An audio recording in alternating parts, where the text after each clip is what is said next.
Welcome to the special Autism Ontario panel discussion webinar. My name is Matthew Lay, and as always, I will be your host. Today, we will be discussing autistic people's experience with applied behavior analysis, ABA, and we'll be joined by 4 autistic panelists with a diverse lived experience.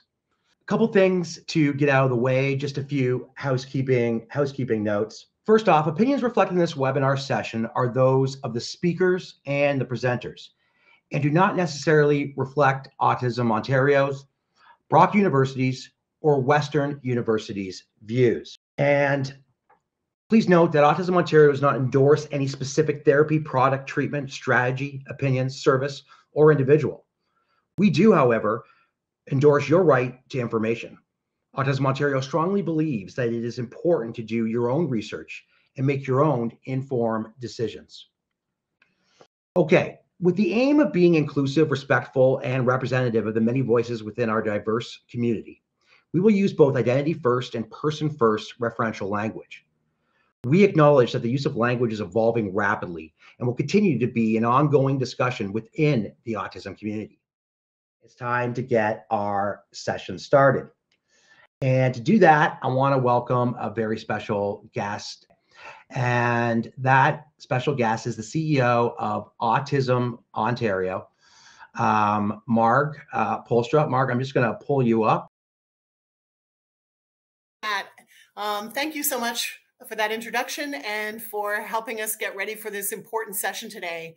And I want to welcome all of you who've joined in today.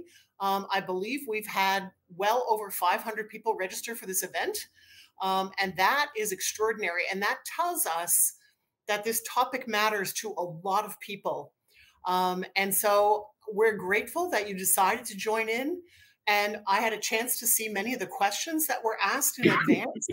And to just look at that list tells me that there is a great desire to hear directly from autistic people about their experiences and to understand what that experience is like and how that might inform the practice of board certified behavior analysts or people who are working on becoming BCBAs.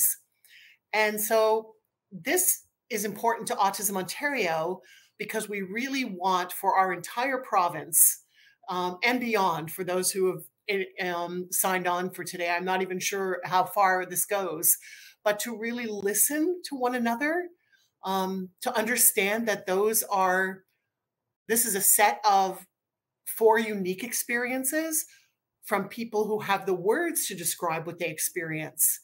And so this is an important piece of the conversation, and that there are other parts of this conversation that also are occurring in the province as we speak, both with caregivers of autistic children and young people and adults, and also thinking about those who don't have those words or who are struggling with their reactions or experiences with ABA, whether that may be very positive, something in between, or something that's been very negative. So I think all of this needs to be heard and understood and done in a respectful manner.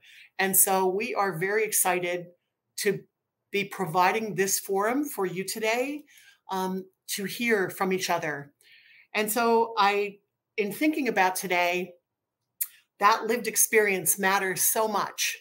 And so I think I'm not going to speak much further because I really want the voices to be from those who are sharing it today and who have taken a great risk in talking about this. We know this can be emotional. We know that this can be weighty as you remember some of these experiences that you have. And I know Matt's going to be speaking a little bit more about some of these things.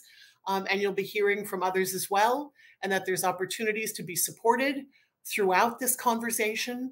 And I'll leave that to Matt, but I want to warmly welcome all of you again. And I look forward to chatting with you again at the end. I know we've had a lot of questions, and we will be looking forward to hearing from you and about your reactions to what you're hearing today. So thank you very much. And I'll turn it back to you, Matt. Thanks so much, Mark. It has been too long since you've been on the Autism Ontario desk here, so I do hope that you do come back at the end and we get to chat just a little bit more. So the format of this presentation is going to go as follows. We have 4 panelists with lived experience, as mentioned. And what we're going to do is each of them have pre-recorded a video talking about their experience. Now, once we're going to play the video, then we're going to have a chat with each of our presenters. And following that, we are going to get everyone back for a Q&A session. So we're going to start with that first video. The first video comes from Alec, and we're going to play that right now. Hi, my name is Alec Pemberton. I am a 24-year-old autism advocate and an ABA therapist. I was diagnosed when I was 20 months old, and I have been doing advocacy work since I was 15. I think it's very important to have autistic voices in the room with these discussions and panels, because it not only shows what an example of autism can be that is very different from a stereotypical autistic individual that is portrayed in media and such, but also it shows that the autistic ABA community is listening. They are letting autistic voices speak. They are letting us into the room and allowing us to show that they are wanting to listen to us ethically. I have been doing advocacy work, like I said, for around since I was 15, so almost 10 years now, 9 years at this point. It used to start with I would speak at the end of research presentations that I was a part of, but has evolved into doing panels, to doing behind the scenes advocacy work and making sure research is ethically sound, and also doing keynote speaking. One of the biggest accomplishments that I think I'm proudest of is not only am I an autistic advocate, but I am also an ABA therapist myself. I work with individuals and teach them the fundamental and social skills needed to fit in with their peers. And it is one of the most wonderful things that I have the pleasure in doing, because it allows me to see the perspective of an ABA therapist and the perspective of a autistic individual, but it also allows me to empathetically teach my clients the fundamental and social skills from a perspective of knowing what it's like to be on the other side of that table. And I think one day the clients that I work with will hopefully also be voices in the ABA community, loud and proud. Only shows Alec, what an example of autism can be that is very individual. Hello. Hi. I'm sorry about that. And such. But also, it shows that the autistic ABA community is listening. They are letting autistic voices speak. So they are letting. I want to start off with a fairly general question, which is, what are your experiences with, or your perspectives on ABA? So, my experiences with ABA are that I had ABA therapy when I was about 20 months old. So I was quite young, and I had it for around 4 years. I graduated Toronto Preschool Autism Services when I was 4 years old. And my parents also were learning ABA as like to continue the work past when I was out of the ABA stuff. And then throughout my life, through schooling, through high school, I took the things that I learned with ABA and applied them to my life. And then sometime down the road, I decided that I wanted to help others get to where I am, because who better to give therapy than someone who's received it? So I graduated with a behavior science technician degree, and I currently work as an ABA therapist myself. Oh, that's very interesting. So my next question was going to be, how have your experiences or perspectives influenced you? But clearly they influenced you into a chosen profession. How else do you believe that those perspectives influenced you? Um, the perspectives have influenced me in pretty much all of my decisions.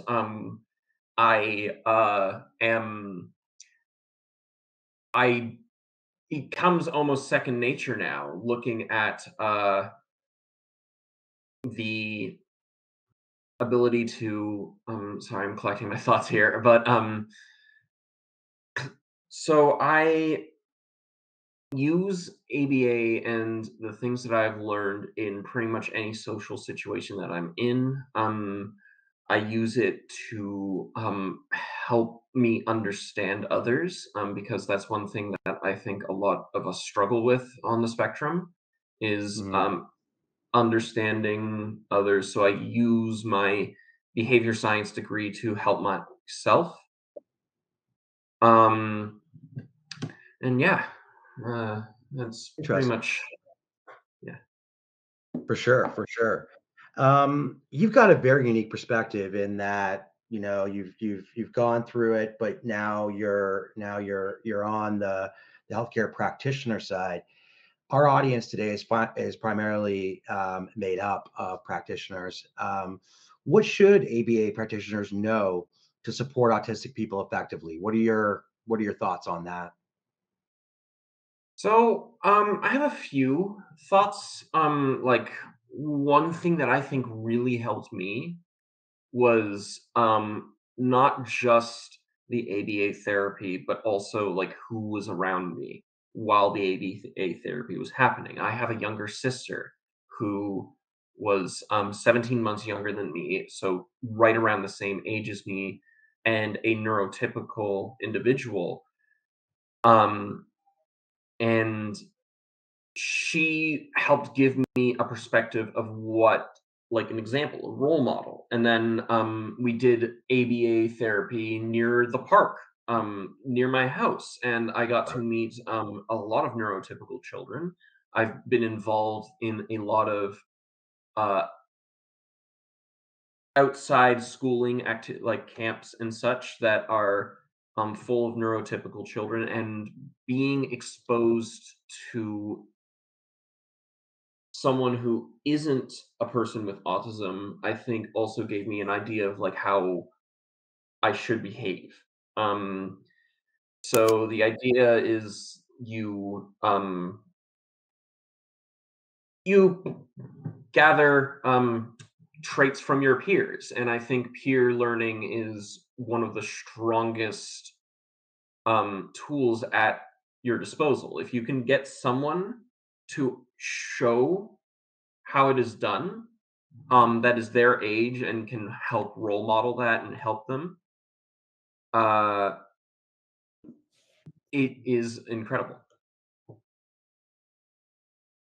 Excellent. Very good. Okay, well, Alec, we're going to come back to you a little bit later during the Q&A here. Okay.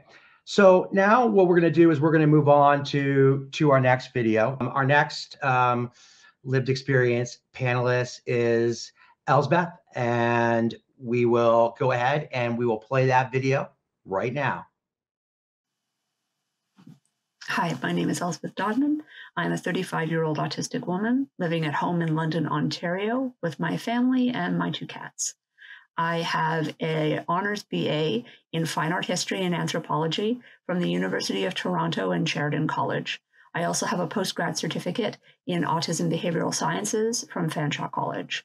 I have been involved with Aid Canada on their Impossible Conference, the Ontario Child Advocates Office on their We Have Something to Say project, and I've spoken independently on autism issues and awareness since I was 18. I think it's important to have autistic people speaking about autism issues and included in autism issues, because that way organizations, policymakers, and government can make good choices and informed choices right away. I think that it's a passion of mine to give public talks and presentations because I want to be able to use my voice to make things better for autistic people in Ontario. And by having autistic people at the table, it's not only the right thing to do, but it helps organizations to know where we need to step up and improve things, where we're doing really well and where we're not doing so well. And so I think we really benefit from having autistic people involved and speaking about their experiences, whether they speak out loud, whether they type, use sign language, text-to-speech apps, or write. I'm really passionate about public speaking and advocacy because I think we need to honor the voices that we have worked so hard to cultivate. Autistic people have really put a lot of effort into our voices, and we need to be able to listen and hear what people have to say and honor that hard work.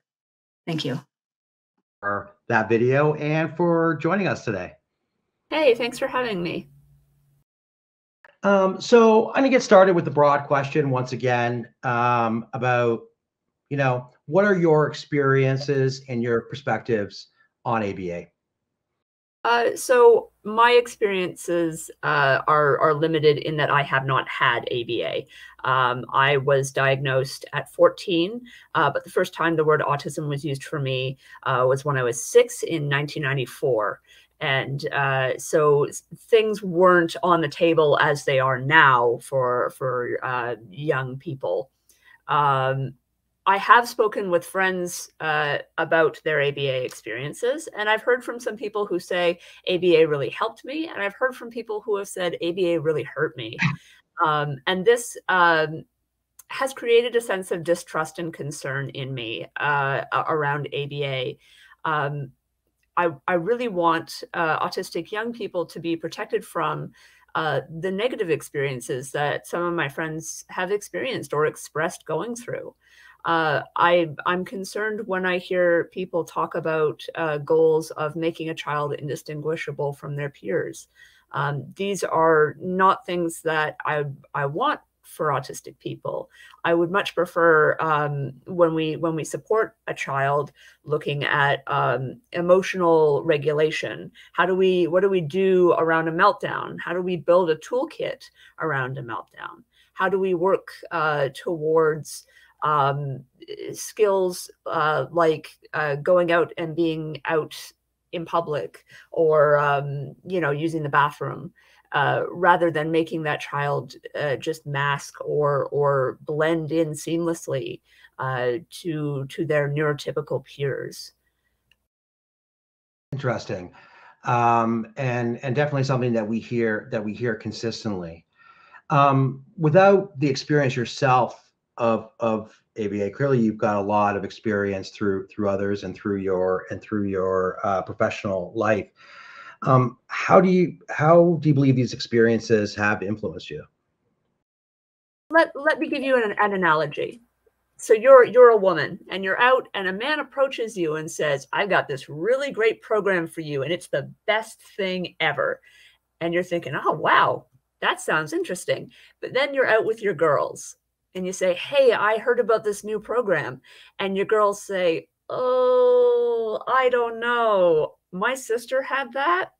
Didn't go well." And another one of your girls says, "Yeah, my roommate experienced that and it really hurt her." And another one of your girls says, "Yeah, I know someone also who's had," whose authority, who has more sway for you? It's your girls, because they're your girls. And because that program is for them. And so one of the things that we're seeing here within the autistic community is that a program that's designed for us doesn't necessarily have the confidence of the people that it's serving. And that for me is a red flag. If the people being served are saying something's not going well here, that makes me pause and say, what am I supporting? What's going on? What's happening? So hearing from other people's concerns can really impact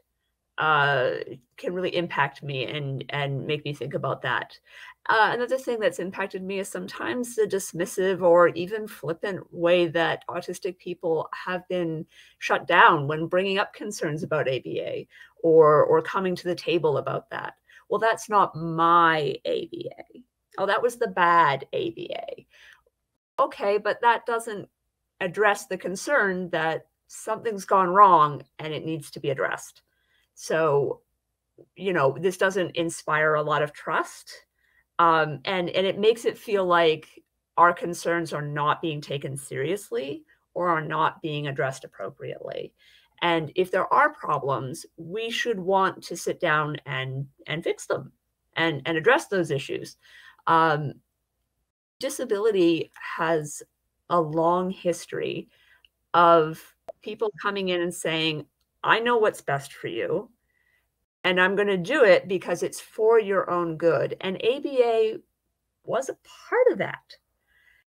So earning that trust back, for some people, that's going to be really difficult. For some people, that's going to be impossible.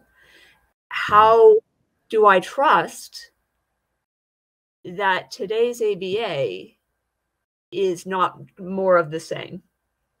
How do I trust that?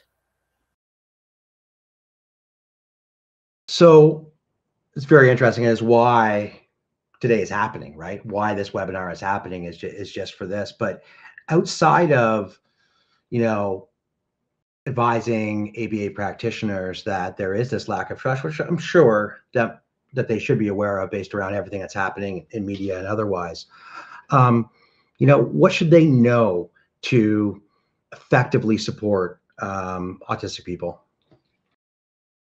One of the ways that we tend to look at autism is a separate thing from people. That, you have a person and then over here you have autism. And that's not the case. When you're working with autistic people, you're working with people. And those people have their own set of normal, their own culture, their own ideas. And one of the things that I would like to advocate for is a sense of anthropology in autism. As an anthropology student, I cannot go into another group of people and study them unless I am listening to them, I am working with them, I am respecting them. And if I don't do that, eventually, as my professors sort of warned the class, if you don't do those things, you're going to step on something sacred, and that group of people could throw you out. And any good or awesome scientific discoveries that you could have been making are just gone. And what's worse is that if you mess it up badly enough, further anthropologists in the future might also not be allowed in, and their research may be cut short. And so it's being able to go into that community and listen and respect and take your time to be with that population. And I think what you're seeing today is a reflection of that, of autistic people saying, no, we've been hurt, and so we don't want this anymore. And so what do we do with that? I think one of the things I would say to a practitioner is remembering who your client is. Your client is the child you're working with. What is in the best interests of that child? Trying to make a child more normal, more like a neurotypical child is not in their best interest. That's not a realistic goal. You are setting that kid up for failure. Because at the end of the day, they're always going to be autistic. And, pretending that they're not isn't really going to get you anywhere. Looking at what skills are reflected, are needed for that child's life. And how do we approach those skills with dignity? Very, very interesting. And also, I'm not from the community in the same way. I'm not a practitioner and I don't have the same lived experience, but it seems that the advice there is good advice for any healthcare practitioner working with someone, right? That word client and that understanding, ensuring that their goals are aligned when they're getting treatment is very important. So we'll hear more from you when we come back. But next up, what we're going to do here is we're going to get into our next video. Our next video comes to us from Phoebe. And so we will go ahead and we will play that now. My name is Phoebe Palmer. I'm 24 years old and I live in London, Ontario, where I attend King's College at Western U. I believe in the power of lived experienced accounts because there is no community building without them. I could tell you in great detail what I think it's like to be a grape, but at the end of the day, I did not grow on a vine. When asking about what makes grapes tangy, a grape scientist is a great person to ask. When asking about how grapes feel about being tangy, that is a question for a grape. In the past few years, I have been involved in quite a bit of online advocacy under an alias. In person, I have done quite a bit of bringing autism education and disability liberation education to protests and other activism spaces as well as school settings. Though it has been bristly for some, I believe in the power of being annoying and persistent until change is made. I have orchestrated curriculum changes in more than one of my classes through APA-cited complaints and explanations. An achievement that I'm proud of is becoming a trusted narrator. Growing up with my sanity constantly called into question prevented me from having an innate and organic sense of social capital and credibility. I have worked tirelessly to bring people into my madness in a way that allows me to speak and be heard and celebrated without undermining who I am. Something that I am passionate about is us. We need each other. Without loving each other, we will eat and be eaten by each other. I am staunchly against behaviorism, not just ABA, not just CBT or DBT, not just the field of economics, but if we can't be in the same room together, we can't forge a path forward. I'm also passionate about prison abolition, body boundaries, and body safety in autistic people. Much of my perspective on this point will be shaped by the viewpoint that instincts are to be built up rather than eroded in vulnerable populations, and how operant conditioning and other behaviorist tactics can teach vulnerable autistic people to become more vulnerable and more manipulable. I'm looking forward to hearing multiple perspectives on this and having a holistic and interesting and full-bodied conversation on all the nuances that we can jam into this time. Hello. Okay. Phoebe, thank you for being with us, and thank you for that video. Thank you for having me. I'll start off same way we've been starting off, sort of with everyone, and like to learn what your experiences and your perspectives on ABA are. Yeah, for sure. Bear with me if I'm looking down. I'm not just ignoring you guys. I'm just making sure I'm going through all my notes.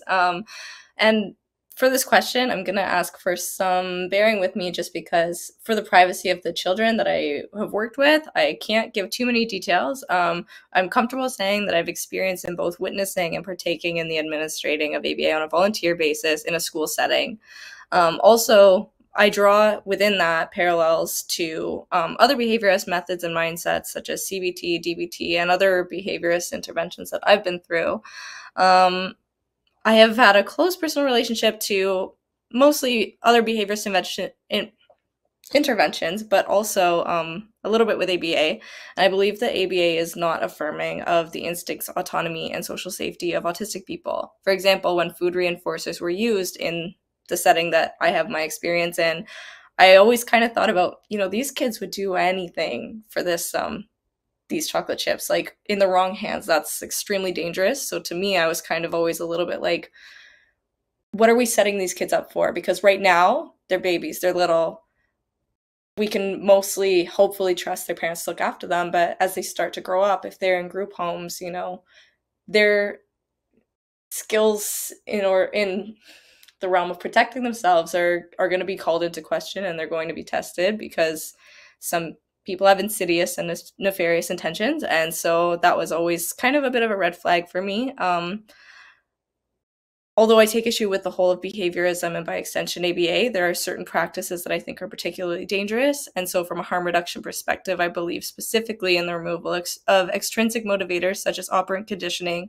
I believe in the removal of hand over hand, and I believe in adding in some other practices that I will touch on in a subsequent answer to lower the risk of abuse. I also believe in removing discrete trial training, and I believe that it is inappropriate for behavioral techs and therapists to step outside their expertise and into roles better suited for other experts. That was a bit of a mouthful. I was just trying to kind of get it all out there so that I have a bit of a framework. But that's basically my experience, is that I don't write much off as a whole, and therefore I do believe in reform and in kind of padding it because, like there are some things that are behaviors and there are some things that are feelings, emotions, and a base. And I think that if we can kind of delegate things to a scaffolded journey of different modalities, I don't know if that makes quite the sense of meaning for it too, then I think that we can have more successful autistic people growing into autistic adults. Excellent, excellent.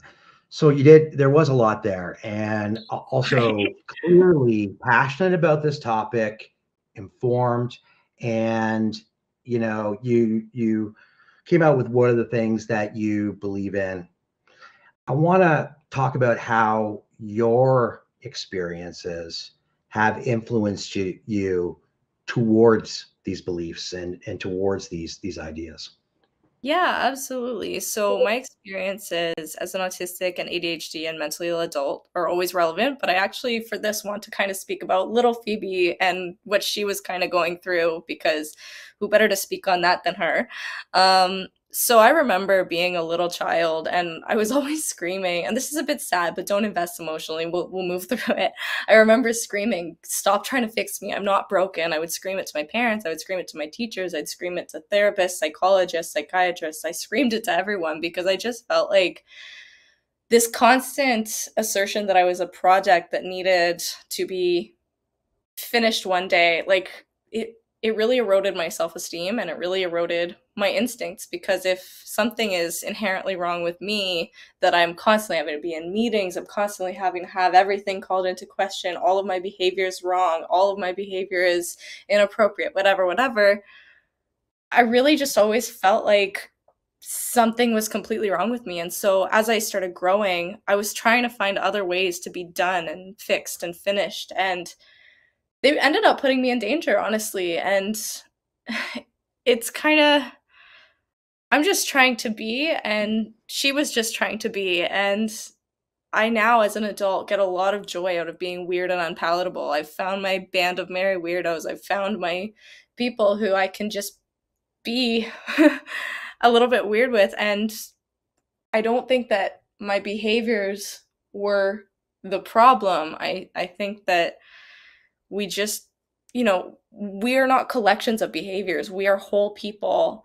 And so when I look at like all the stops in my life where I've been so frustrated that I could scream, behaviorism always plays a pretty big role in that. I've been through CBT and DBT as well, where it was like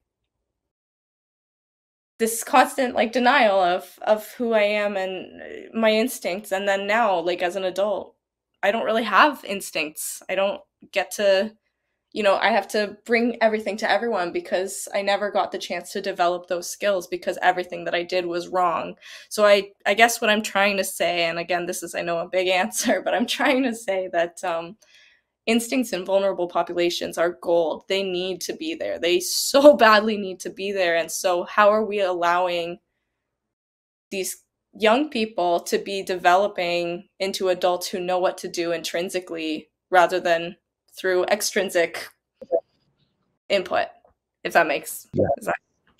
That makes a lot of sense. And it's a lot of the stories around this are heartbreaking, like what we heard there.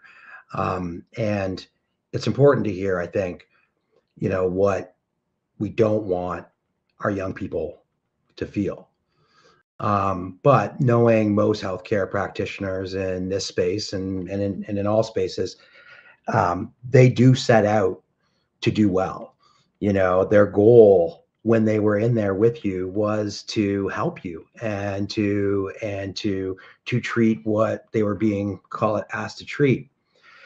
So with that in mind and understanding the framework of that, everyone comes to this with well intentions, and the experiences that you've shared as well as your beliefs. What do you want the ABA practitioners out there today watching to know, so that they can best support autistic people?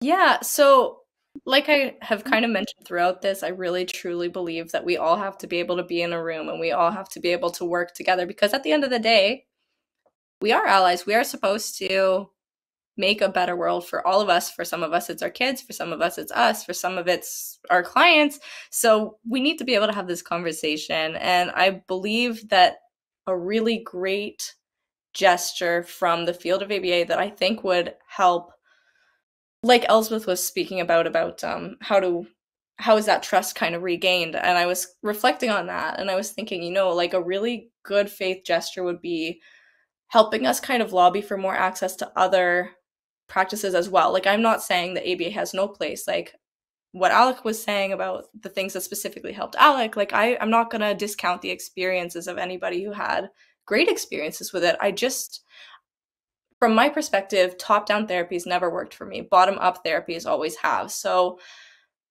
maybe we need to be lobbying together for more access to speech, occupational, physio, DIR, RDI, lots of different other modalities so that we can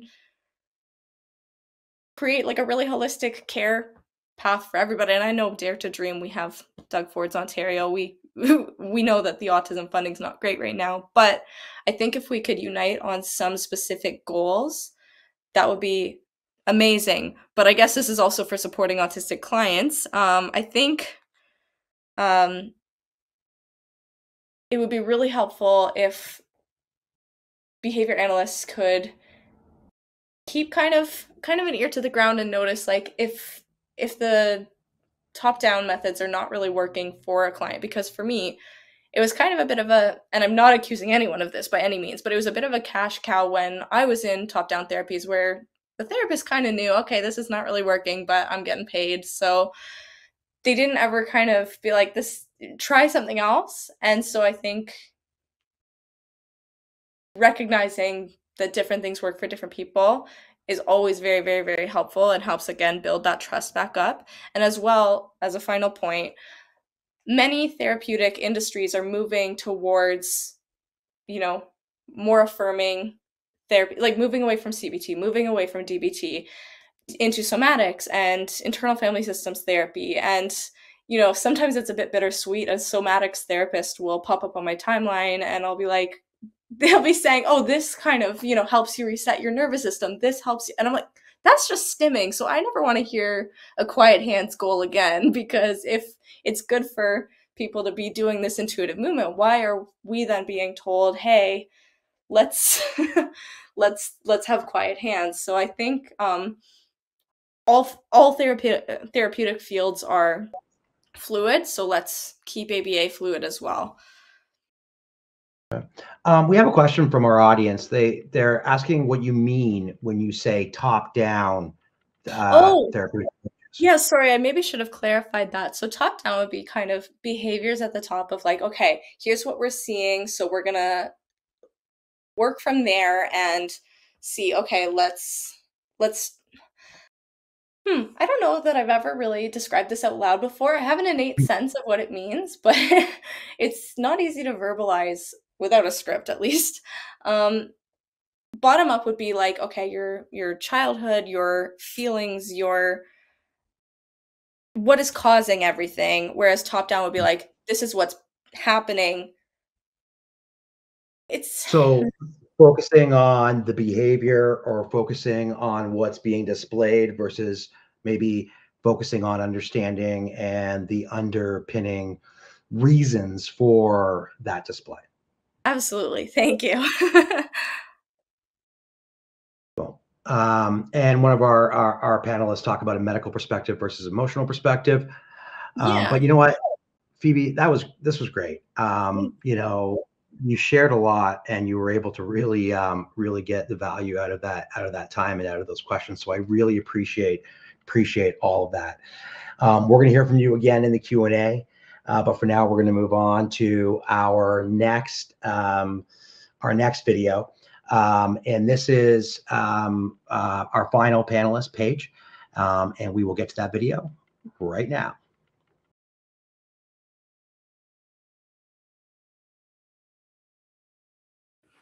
Hi, I'm Paige. I'm 23 years old. I live in Southern Ontario. I've been personally involved in autism advocacy for 3.5 years-ish. I am a TikToker and also a YouTuber, and I talk about autism in me and any tips and tricks that I can have, which I mean are minimal when you're in Ontario as an adult autistic person. I also have written a book. It's called But Everyone Feels This Way, How an Autism Diagnosis Saved My Life. And it actually comes out in March of 2024. But it's all about my life as an undiagnosed autistic little kid, as it's mostly about my childhood. I wrote it when I was 20, so it's all just kid autism stuff, which I hope I advocate. And I talk about my autism at first because I just was frustrated, but now it's so I can help people like me. There are so many people that were hurting like I was, and I had no idea. And I don't want people to hurt like I did. So I just want to give them all a big hug through the internet screen. I'm really, really, really passionate about teaching and raising kids to be the best. I'm really, really passionate about raising kids well and teaching kids well and being good to kids and helping their emotional maturity and just being like a good adult. I've always had this innate feeling since I was a kid that I am good with kids and that I know how to do kid stuff. And I felt like adults didn't know how to at all when I was a kid. And so it's always been a dream of mine ever since I was little that when I get big, if I get big, which I did, that I will, be able to not have that happen on my watch, under my watch. And now I am a dance teacher for like part-time, which is my favorite thing ever. It's so rewarding. Hello, Paige. Thank you so much for being here today. Thank you for having me. Sorry, I guess the sun has shifted. It did. It shifted from before when we started, but you know what? We can still see you very well. Thank you so much for the video. Clearly, your passion really coming through there. But our audience, so they can know, can you talk a little bit about your personal experiences and perspectives with ABA? Absolutely. I wasn't diagnosed until 2 weeks after my 15th birthday. And so early intervention was not an option for me. However, at the time, my mom and I were like, okay, what next? What can we do next? And the only option that was like autism specific was ABA therapy. And so we're like, okay, I guess let's get into it. Now, going into like an ABA therapy session, I found it, I was open to anything, but I found it at first just like I was playing a game that I didn't know the rules to. Like I was just there and had to be a participant of whatever was going on, and I don't know what it is. And then as that progressed, I got frustrated and angry, and that doesn't show up well behavior wise. I realized that it wasn't for me, and I did go and I did ABA for just once when I was 20, and I realized what was going on, and I'm like, oh, this isn't compatible with what my goals are, what I want. So with those minimal personal experiences, now being an autistic influencer, specifically and around a lot of autistic people, of course, ABA is a huge topic, and I have done lots of looking at what other people have to say, watching videos, learning about it myself. I also have volunteered in a lot of schools and see it firsthand. But that is that is where I've been and seen. I have some perspective. Okay. Well, but I mean, because of what I experienced too, and I want to specifically talk about from the perspective of someone who's PDA autistic. I'm not sure if everyone knows pathological demand avoidance, but ideally you do, because I'm sure a lot of BCBAs work with a lot of PDA. If you don't mind, Paige, a quick description. People should, but if you don't mind. Pathological demand avoidance, also known as persistent drive for autonomy, is a profile of autism. My screen froze. Everyone good? Okay, cool. And what it is it's our nervous system is activated into fight, flight, freeze whenever we perceive a loss of autonomy, whenever we sense control or something isn't right, something isn't fair. We're very big on justice and being autonomous, and that's really tough because a lot of things can be perceived as demands. And I know that a lot of PDA autistics can have or be seen to have like behavioral problems because that response can be external and come across as something that needs to be fixed. And I found, all right, and I also think that with being a PDA autistic, something like ABA isn't suitable. And that's my perspective, just even because the idea of ABA is a demand. The idea of having a person come in and doing a thing, like at a allotted time, that's a demand. Having a person come in and like tell you what to do or ask you to do something, that's a demand. There's a lot of demands along the way. And although I see people and some BCBAs try to combat it, you know, and try to like we give choice. We give even a sign of all the choices, that sign is a demand. There are a lot of really good behavioral things going on. A pattern, you know, autistic, I see patterns a lot. I think that there seems to be consistently a lack of the amount of autism knowledge that I would want and expect someone who has the most time and attention with my autistic child to have. I would love to see more autistic understanding and respect of what an autistic person, who they are, what they want, what they need, what they feel, and the goals that are important to them. Sometimes what I would like to have like BCBAs to ask themselves is, why am I doing this? Like, what is the purpose of this particular goal? Who is it benefiting? Is it here to benefit the child? Is it here to benefit the parents? Because it should be here to benefit the child 100%. And how is this benefiting the child? How is this bettering their life? How is this important? And why, why is there anything, why do we want people to fit in if that's the case? Or why do you want that? Especially as a PDAer and with that nervous system response, it just doesn't, to make an autistic person not autonomous in any way, doesn't make a lot of sense to me. And it frustrates me when I see it, because I know I would be frustrated if I were there. Right. I'll pause. And yeah, I mean, there's a lot there. And thank you very much for sharing all of that, because very interesting for someone on the outside hearing that, and also thinking about what it would be like to go through ABA in that scenario. Clearly, your experiences have led you here today, talking with us, as well as writing a book and a number of other items. But can you talk a little bit about how your experiences and perspectives with ABA have influenced you in general? I don't think that really ABA has influenced me in any like particular way, except for my my conviction and who I am as a person and learning and protecting other people. But I think for my life, it just has driven me to learn more. But besides that, I don't think I have any kind of like particular negative or positive. Yeah. So if we can scooch to the next one, I'm so sorry. Don't worry about that. I pushed the wrong thing there, and that got me distracted there. So you talked a little bit about your experience and a little bit about some of the things the practitioners should keep in mind, but what do you want them to know about effectively supporting autistic folks? Absolutely. I'm going to be looking down for a bit, so I want to make sure I get all the stuff. So one thing that I want to specify is with PDA autistics, any demand puts us into like a nervous system response of fight, flight, freeze.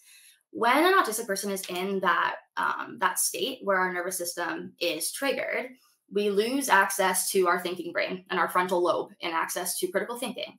We lose access to understanding cause and effect, to rational processing and reasoning. We are just reacting to the threat of our environment.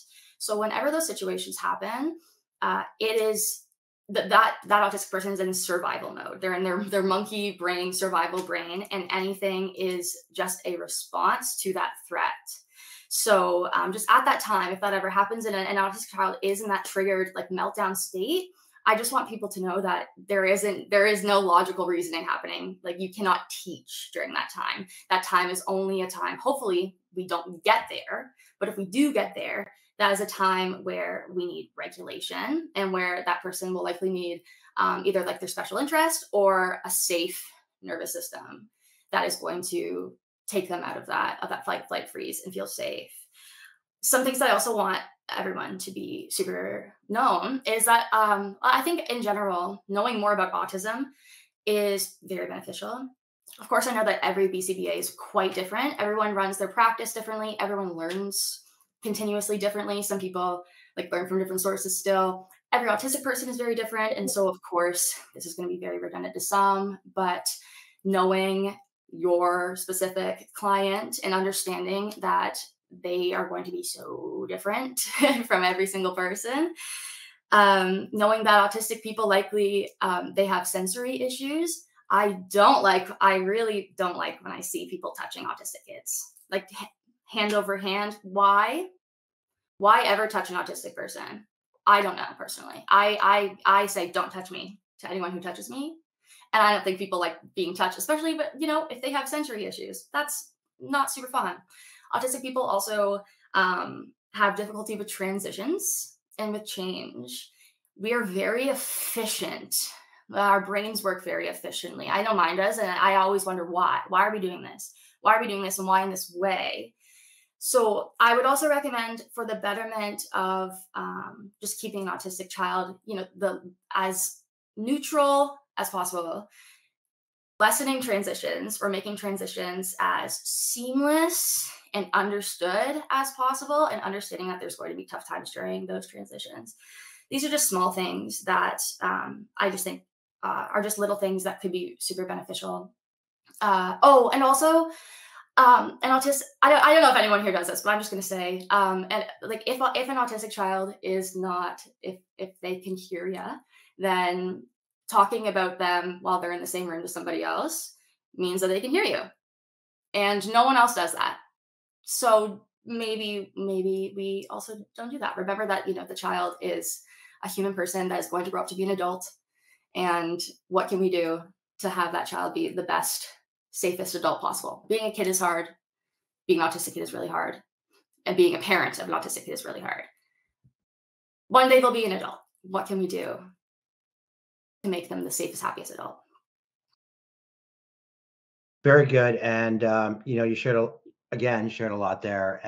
Your passion came right through. You mentioned about, learning and knowing people with autism. Being here is a good step. Autism Ontario, we run webinars all the time, just like this, with various lived experienced panelists as well as practitioners. It's a great place to learn. I know I've learned a tremendous amount just doing my job as a host.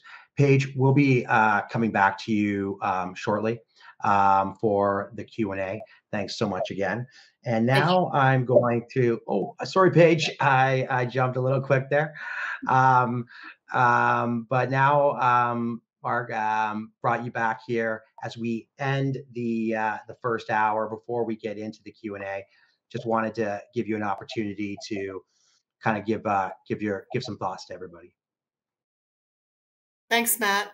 That was amazing. And so I just want to thank the 4 panelists who spoke today and for your remarkable insights. So thank you to Alec and to Elspeth, Phoebe, and Paige for speaking from the heart, but also speaking thoughtfully about your own experiences, and that they are your experiences, and that as practitioners, people really need to pay attention to the individual.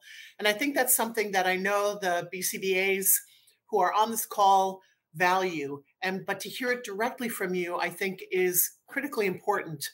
And it struck me that some of the key messages were about respect for the individual, for the autistic person, and seeing them as the client, and thinking about, what does that mean? What does ABA mean? Why are you choosing the goals? Have you done that in partnership with that autistic person for their benefit?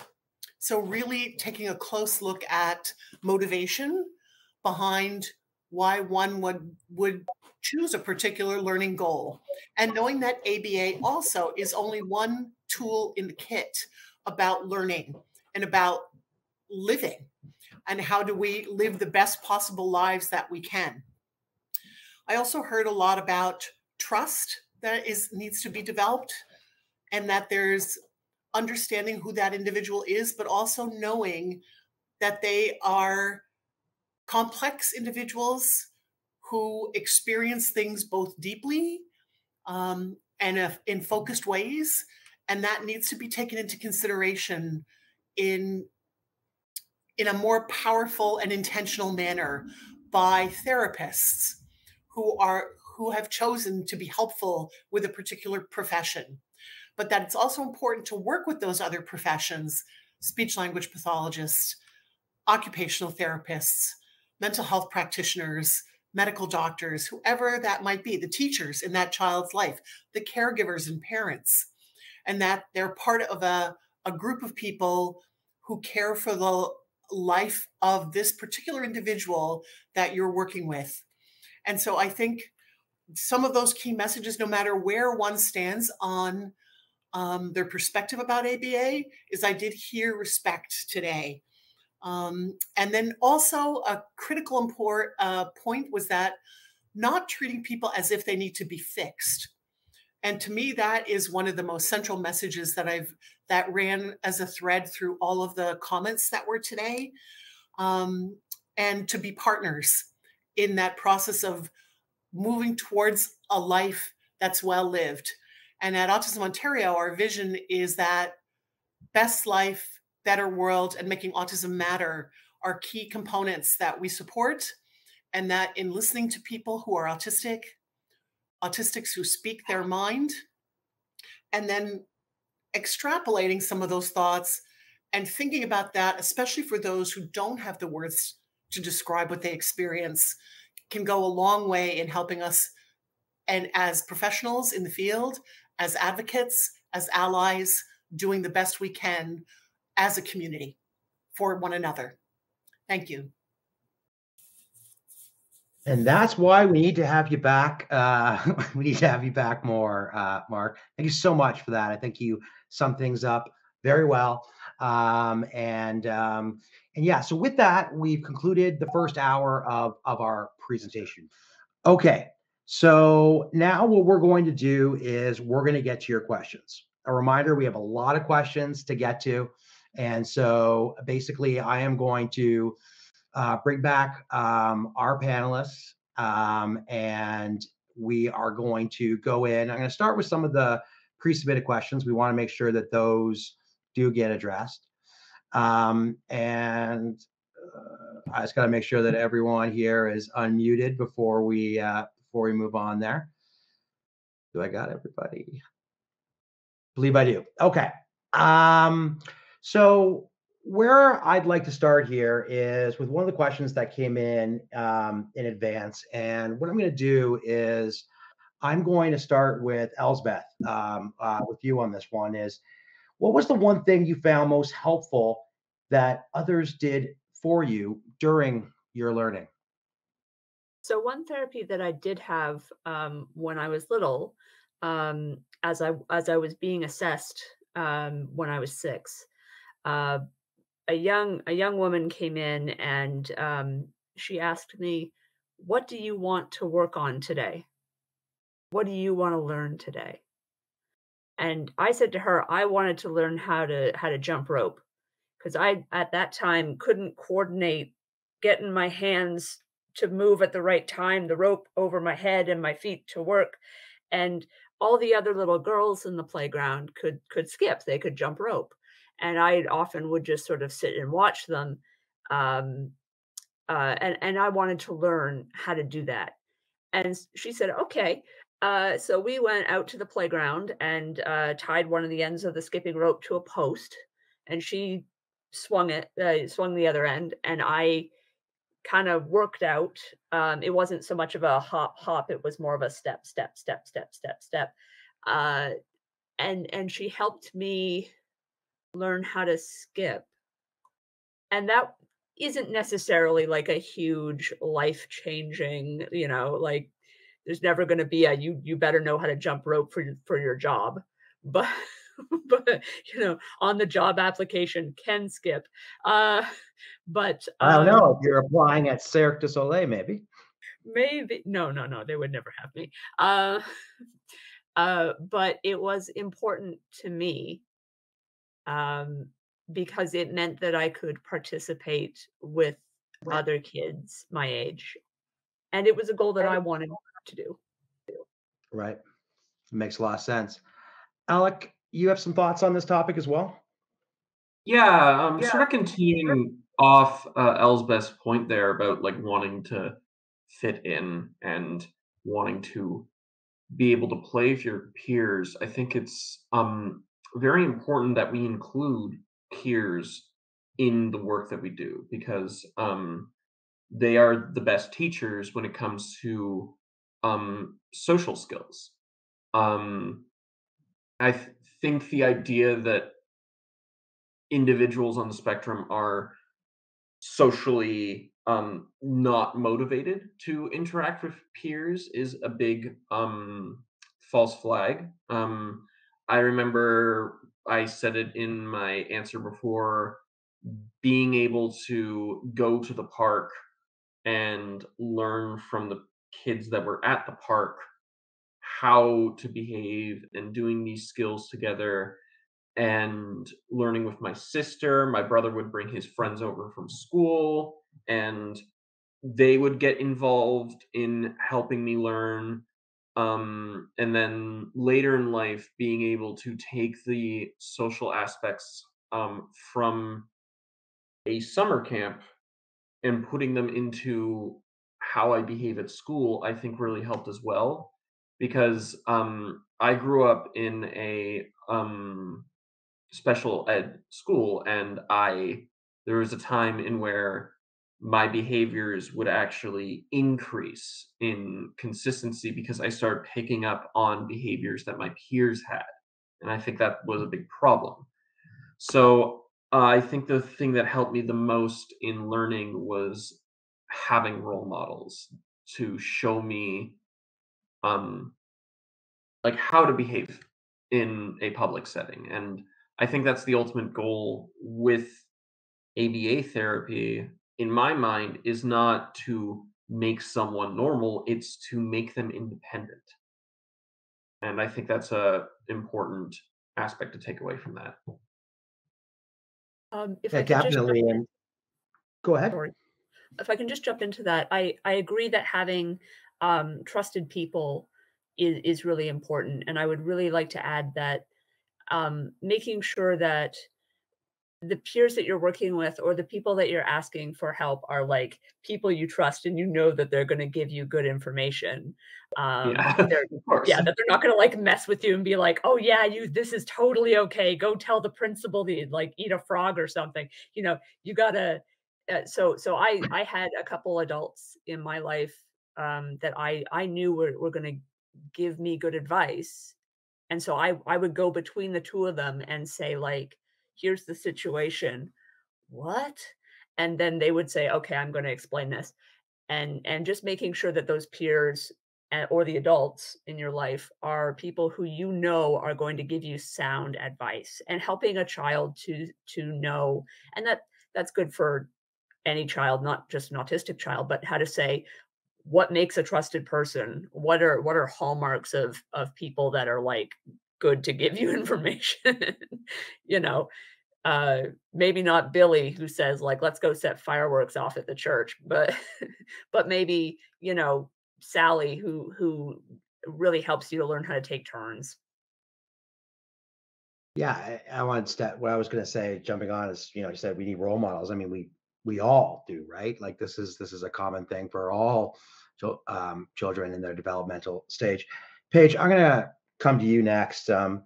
Is there anything that you wish that your ABA provider could have understood it better about you that might have helped improve your experience? You talked a little bit about it in your first answer. Or is there anything that your providers did that made you feel heard, accepted, understood, that sort of thing? Yeah, I think that for a main thing for me was they couldn't like get or grasp that I didn't care or I didn't want to fit in. Like that was not a thing I cared about. I knew I didn't, and I was totally didn't care because I was screaming and yelling and throwing myself on the ground every single day of my life. That was important to me. Like it wasn't like, either like, this is how to speak to people socially, how to respond to people, like what you should say, what you should keep to yourself and what you should say, all this stuff. I'm like, that's all surface level to me. That's not like, the real problem is internal for me. Like I'm having a hard time with life. I'm having a hard time being good at hanging out here. So that was something that I would love, I mean, there are definitely going to be autistic people that want different things than me. Absolutely. I recognize that, like, I had a lot of the like tactical skills that a lot of children get taught in ABA, especially children that are more like maybe intellectually just behind than I was at the time. So totally understand that. But one thing that was super helpful was just listening and adapting, being as changing as possible and as dynamic as possible, and flowing with me and not against me, like going with where my brain was going instead of like trying to get me on a different track. Very, very interesting. Alec, your thoughts on this topic? So the with ABA, it was I was a very, very young kid. Like I was 1 to 4. So it was very difficult for me to express what I wanted in a way that was socially significant. Social significance is a term where you look at what is important for the client to succeed in being independent. Like if there's something that like they need to learn to fit in with their peers, basically taking their age into account as well. So there's a lot of that at play with my therapy. But one thing that I found very, very helpful and was able to be accepted was my parents were very much involved with my therapy. My mother, bless her soul, she basically became a full-time ABA therapist herself. And the beauty of that is she got to sit in on meetings and put her input into those meetings about like what should we work on in this case, what should we maybe stop doing because it is not working, or we are getting more and more frustration. And that's another thing is like if I was getting more and more frustrated and progress was not being made, they would drop that particular trial of learning because you're not making any progress and you're just making the child or the client, myself, upset. I was getting upset, and they took that into account, which I think was very, very useful. Yeah, I'm always not shocked, but amazed at just how, far parents can come in their knowledge of some of these topics and their intuitive ability to advocate and intervene when they come from such diverse backgrounds, not always, with healthcare as a background. Alec, this next one is for you as well. How can we as a field in ABA balance diagnostic criteria for ASD while ensuring we combat systemic barriers and ableistic conversations and perspectives? So we are getting better at diagnosing ASD, and the criteria is a lot better. I know some people that have just gotten an autism diagnosis at my age, and when I was diagnosed, I don't think you could diagnose someone at my age because there's way too much nuance. And combating some of this ableist perspective and conversation pieces, I think we just need to expand what someone's perspective of autism is. I think how autism is portrayed in media is a big issue with ableism. I know that some of the outside perspective is that autistic people are violent. That needs to go away because we're not. Um, Mhm. we're not violent, and if we ever do become violent, it's because something is like that's our last resort, which is something that every person does. And I think one of the things that we need to understand is that we still have human behaviors. Like we are still at our core human, and our instinctual reactions to certain things will be that of someone our age, someone that, like, if you were to tell someone that they can't go and get a coffee in the morning, that's just not allowed, then they're going to get pretty angry with you because they might need coffee to function. Um, and it's normal for people to get angry. And I think that's something that like we have to understand as like it's normal for someone on the spectrum to also get angry because it's just a human emotion. Yeah, definitely. Um, Going to move on to our next question. I got this one for Elsbeth. And this one is how can we best include and involve the individual in programming decisions in day to day programming? As much as we can. I know that we have a diverse population, so we have individuals who can speak or have some spoken language. We have people who do use text to speech apps, writing or sign language or alternate means of communication, and we do have some people who require an advocate, whether that's a parent or guardian or a healthcare provider or somebody else on their team to be there for them and to say this is a goal that we want to work on for the betterment of client, our child, our person that we're speaking on behalf of. So this can be kind of difficult because it needs to be taken at a case by case basis. But as much as you can, talk to that person, include that person. And I need you to talk to that person, even if you know that they can't physically answer you. You are not talking to my mom. You're talking to me because even if I can't speak, I can still hear you.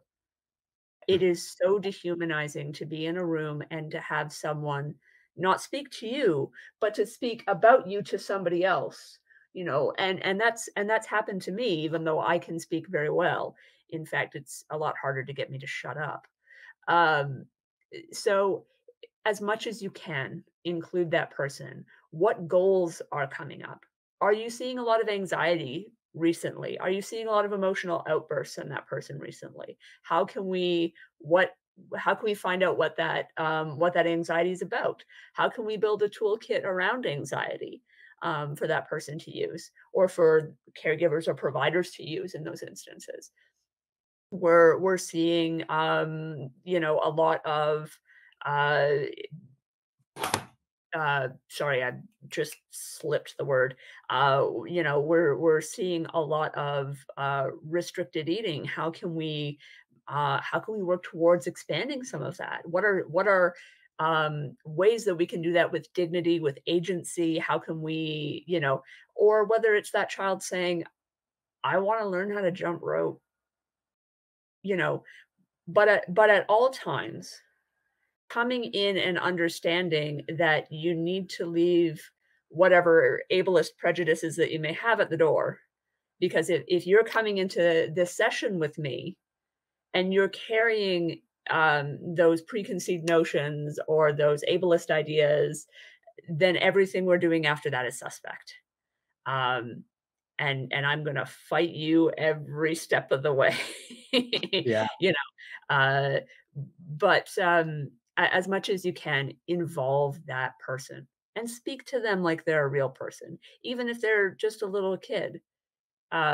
because when you're in therapy, you're coming to someone and saying, I need help, I need support, I I'm struggling with something, I lack something, and I need other people to help me build up that skill or build up myself. And so that person is coming to you in a very vulnerable place. So, how do we build them up? Right. Well, involving people in programming requires communication. That's what today is about. But Phoebe, I'm going to go to you next and ask, um, how can we better facilitate communication between the ABA community and autistic individuals or parents of autistic individuals? Yeah, for sure. I if you don't mind, I would like to kind of merge my 6 and 7 answers into one, because I think it's actually a very similar thing. I think we need to be searching for the bones and the soul of people's messages rather than just sort of hearing the words. Like when we see like a 15-year-old screaming ABA's abuse with no nuance, that might make us all kind of viscerally be like, okay, I need way more context, especially for a parent who's just been told by their doctor this is the gold standard, or for a behavior analyst who just dedicated years to this field and they're like, what do you mean I'm not an abuser, so what's going like we need. But at the same time, I'm gonna draw a bit of a metaphor. I don't know if that's the right word, but any women or people of marginalized genders in attendance today, I think a lot of us can remember the time when we started realizing, oh, we are being treated differently, and we were overtaken by rage. And we were like, oh my God, okay, I'm going to overthrow the patriarchy, and I'm going to fix this, and it's all going to be great. And we couldn't necessarily tamp it down into learning the talking points and remaining level-headed. So we need to, like, as an adult, I can kind of speak about feminism and be like, here's the stats, here's the facts, here's whatever. Whereas back then I was just like, I was angry and I was 15, so I was going to say what I was going to say. But if we looked at the bones of that message, it was like, okay, so I don't know if I'm describing it right, but I'm basically saying parents are coming at this from, not to be bottom up about this, parents are coming about this from love, and they're going to have a different message than they're feeling. So we need to kind of find a way to unite the two. Behavior analysts are coming from a space of love, but they might have a different message. We need to unite the two. Autistic people are coming from a place of love, and the message might not translate. So we need to be able to find ways to facilitate spaces where we are all safe to be vulnerable and get to the actual root of our meaning and speak about it in ways that don't turn into an argument. Because, like, look what we all just did today. We've all had this conversation, and I'm sure we are not all on the same page about every single point. Nobody yelled.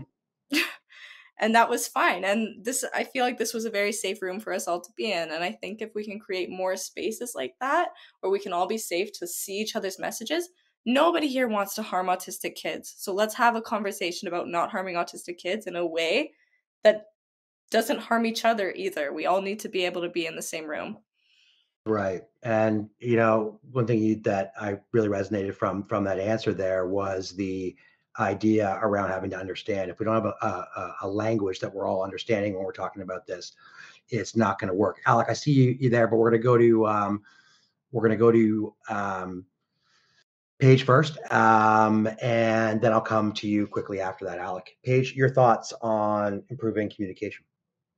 Yeah, well, I think that improving communication starts with the analyst and the autistic person. Like we were saying in the previous question too, how to involve that autistic client in your methods or what's going on. I think that a lot of that is active and in the moment and ever dynamic, and is going to be play led and influenced by that autistic person. That is like the best honest way to get, your for real answers is not asking questions. It's by observing and seeing what happens there.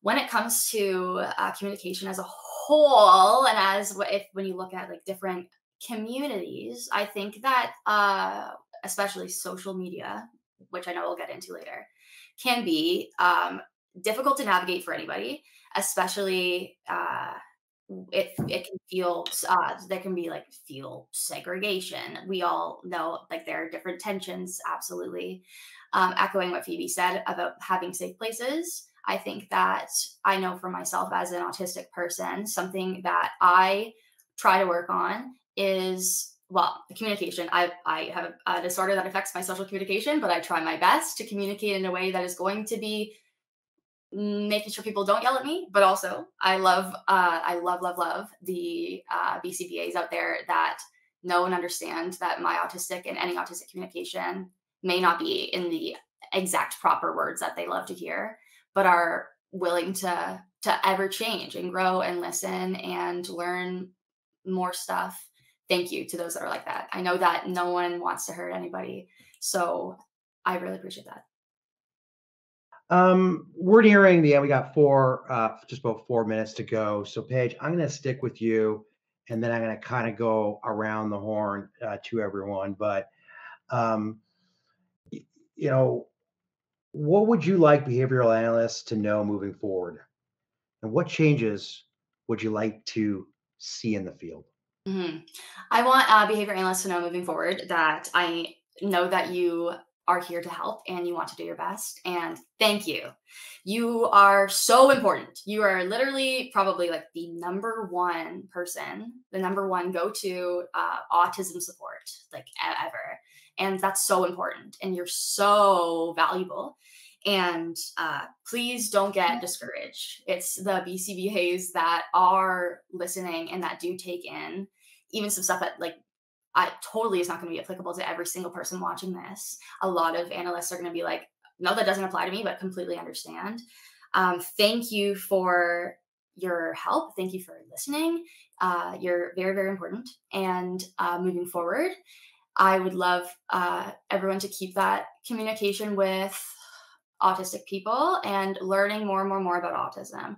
Also learning more and more about teaching people, because we really don't know how people learn yet. Like we've only been really studying that for a little bit, let alone autistic people. So every aspect of learning and teaching is going to constantly evolve. And I think that's beautiful. And I think that's a beautiful thing for us all to be part of and share our perspectives so that we can create the best possible scenario for as many people as possible. Very well put. Alec, what would you like behavioral analysts to know moving forward? Moving forward, and this is just an idea, is when we hear about like why people are upset with ABA and why some people might be skeptical of ABA, I think we as ABA therapists should do what we do best and take data on that. So where is this coming from? Who is saying this? Where do they live? Like in sort of like, are they saying it from like on social media? Are they in the States or in the United Kingdom? Are they in Ontario? Okay, let's look at what sort of things in Ontario, because I know this is mainly just going in on Ontario. What type of practices are they upset with?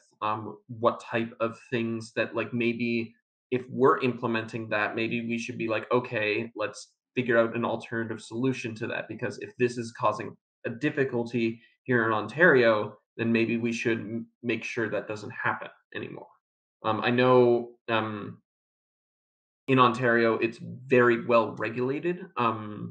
Like we need a BCBA in order to implement a behavior plan and do behavior therapy. You need a BCBA present and approving of these therapies.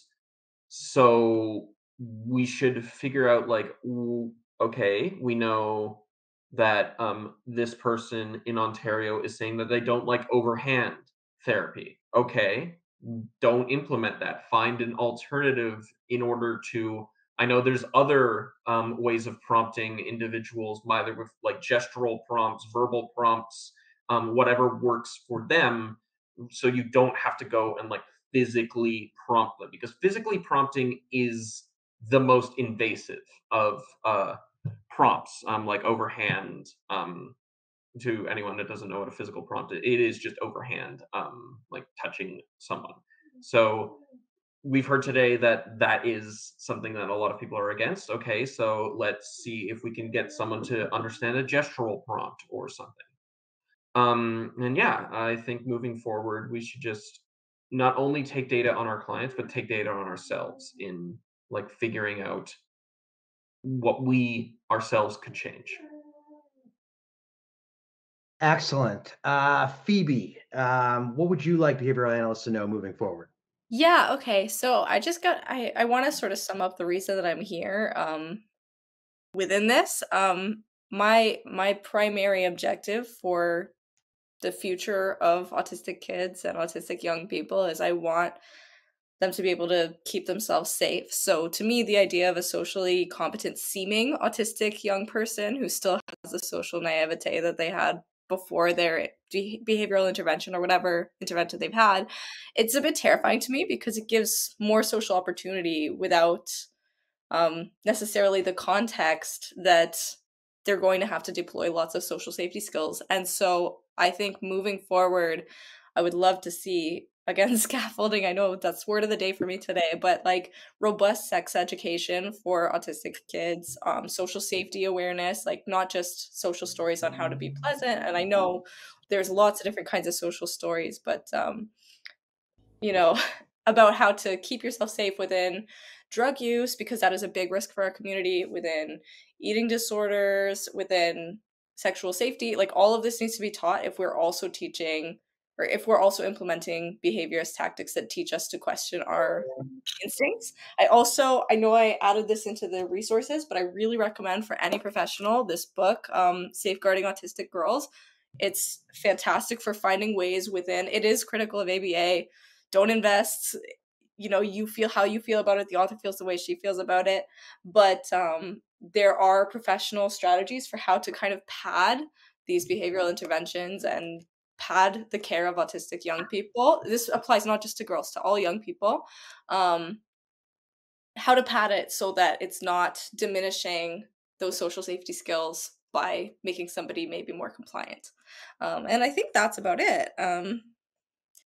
Great. I Thank think you that's so it. much. Thank you so much, Phoebe, for everything that you shared today. Our final word on this matter, what you'd like behavioral analysts to know moving forward, goes to Elspeth. Elspeth? I want you to listen to a lot of different autistic people, as many as you can find, as many as will talk to you. Listen to them. Even if what they have to say is hard or difficult, listen to the spirit of what they're saying. And from an anthropology perspective, when you go out and you study a group of people, you sit with them, you eat with them, you learn from them, you be with them. Autistic people are people. Sit with us, eat with us, talk to us, listen to us, hear what we have to say, and understand that my life has not been a tragedy. A lot of the times, people find out that their child has a diagnosis and they talk about um, grief, but my life isn't a funeral procession. I'm happy to be autistic. I may need help and support, and you may be there to help and support me, but I want to live well and I want to enjoy my life and who I am.